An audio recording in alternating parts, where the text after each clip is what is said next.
Welcome to my channel. I'm D Love. My channel is D Love. I'm going to do a Celtic Cross read today, a general read.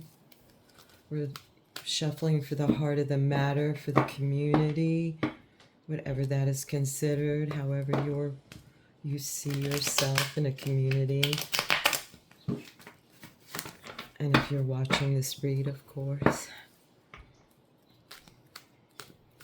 Welcome to my space.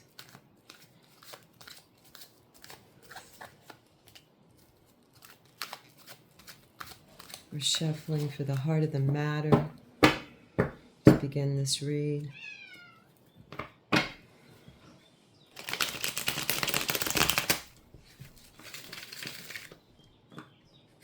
Anything that we may want or need, anyone may want or need to see or look at today. There we go.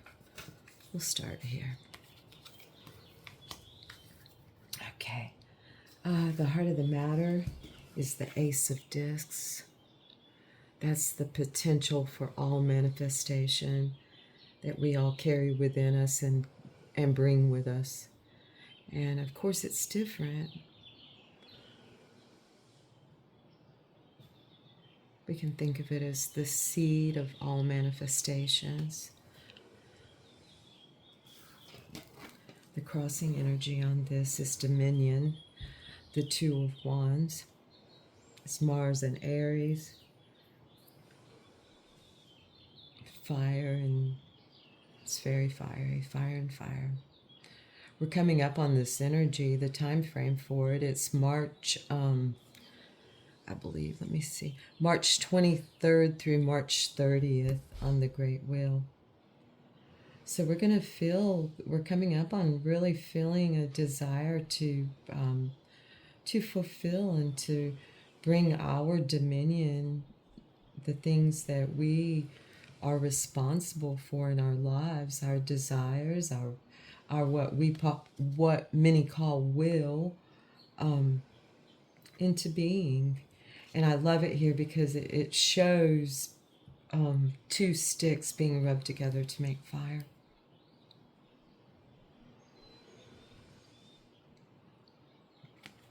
Friction. What we are willing to do to truly fulfill our desires, those desires that really we come in with. Let's see, what is the crowning glory of this read? The crowning energy. It's abundance. Mercury and Cancer. It's the Three of Cups. It's a real loving, abundant, sharing, plenty to go around. It's a card of July of Cancer. It's Mercury and Cancer, so it's a beautiful energy of sharing, and there's more than enough to go around. So far, 1, 2, 3. What do we have at the base? We have the 8, Lady Justice herself.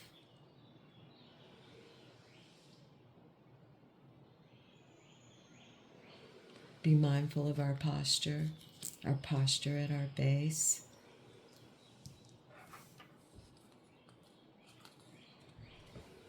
What's flowing into this Ace of Discs is great strength. It's the Moon in Sagittarius, and it is a card of what some call the wounded warrior. I like to think of it as a card. My moon is in Sagittarius, so I have really studied this card, and the connotations of great strength are responsibility and helping others as we come upon that. This reminds me of the Amazonian women and children. It's the Moon in Sagittarius.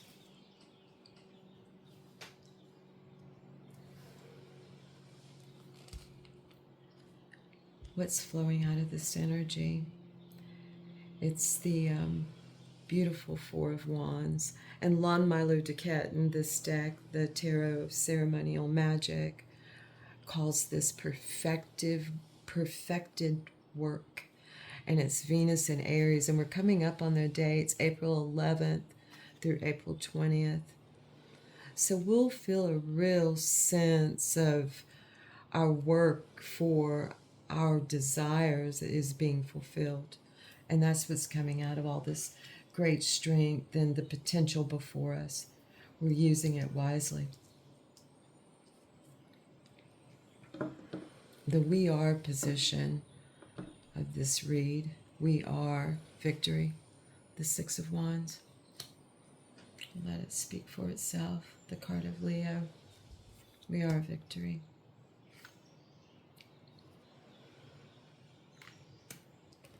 Okay.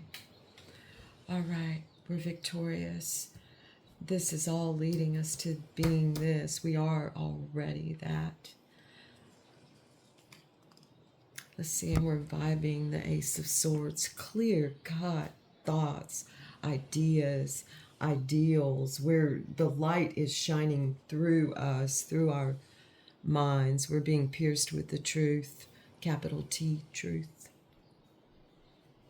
And the purple and the yellow and in our desire, the opening of the rose. So we're vibing this. This is what we walk in, what we stand in as we go out about our lives and our dealings with others. What do we fear most and want most? We want to know. We want the newness. We want the new beginning.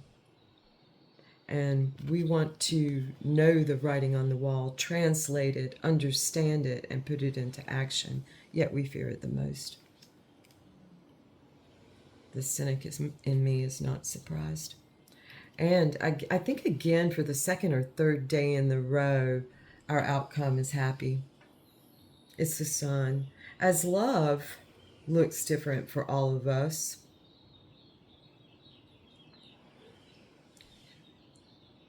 looks different, so does happiness. It's perspectives. So may we feel the aether in it all. We have the 19 and the 20. All right, folks, bottom of the deck, we have the moon, beautiful. I'm going to put it here next to great strength. The moon in Sagittarius. And I'll get started reading Simgurjit, the fourth way. I'm going to continue the fourth way.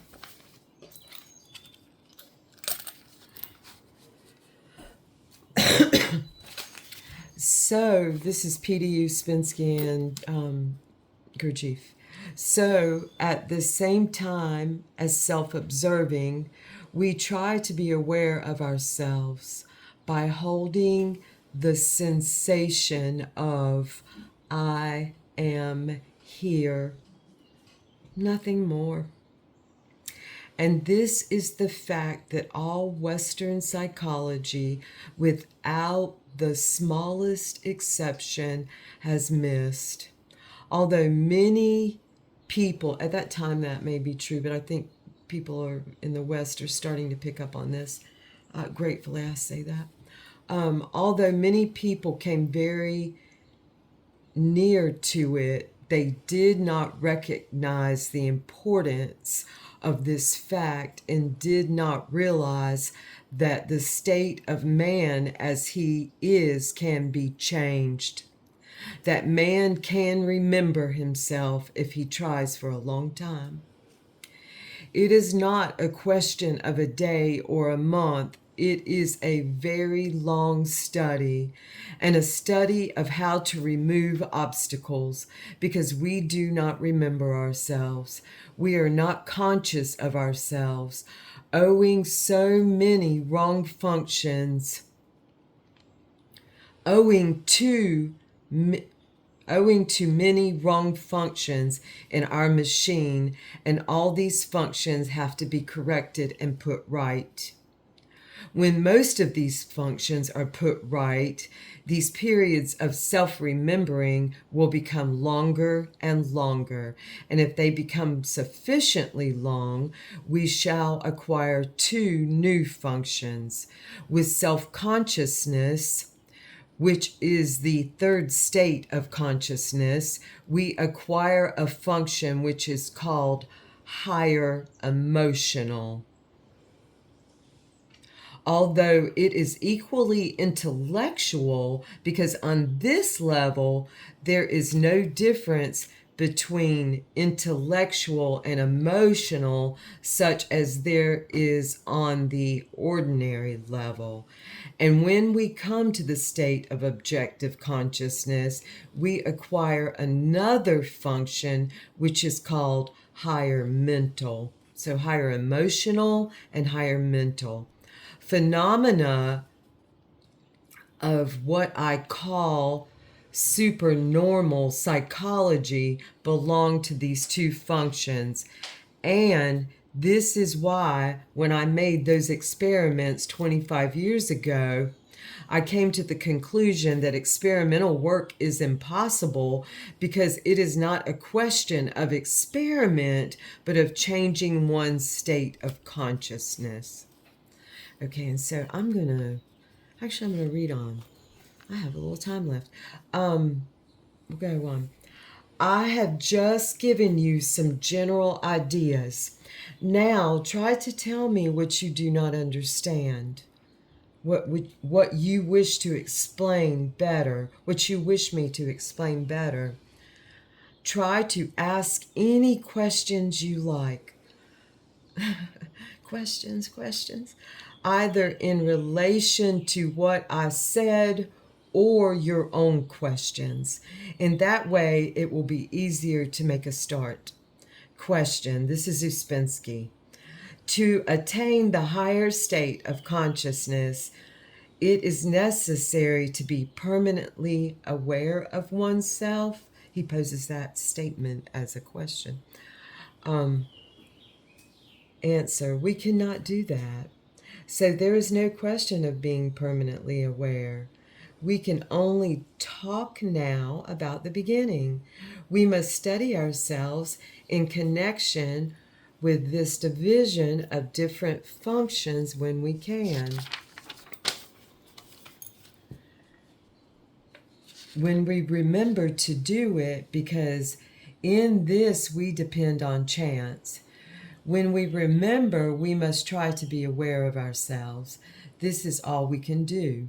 Question, must you be able to be conscious of your instinctive functions? I want to just interject here that I love how Ouspensky's coming at it as you. He's talking, he's leaving himself out, or he's including himself as a you. Answer, only of the senses.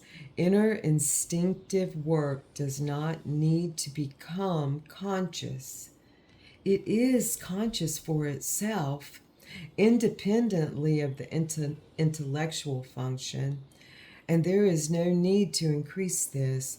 We must try to become conscious of ourselves as we see ourselves, not of our inner functions. After some time, we may become aware of certain inner functions of which it is useful to be aware, but not yet. We're at the very beginning. We're beginner's mind now.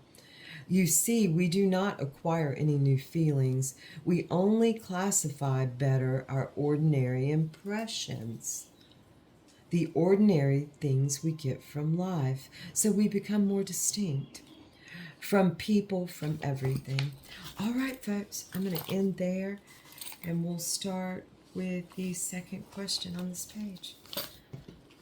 Thank you so much for coming to my space. I hope you enjoyed the read. I enjoyed doing it.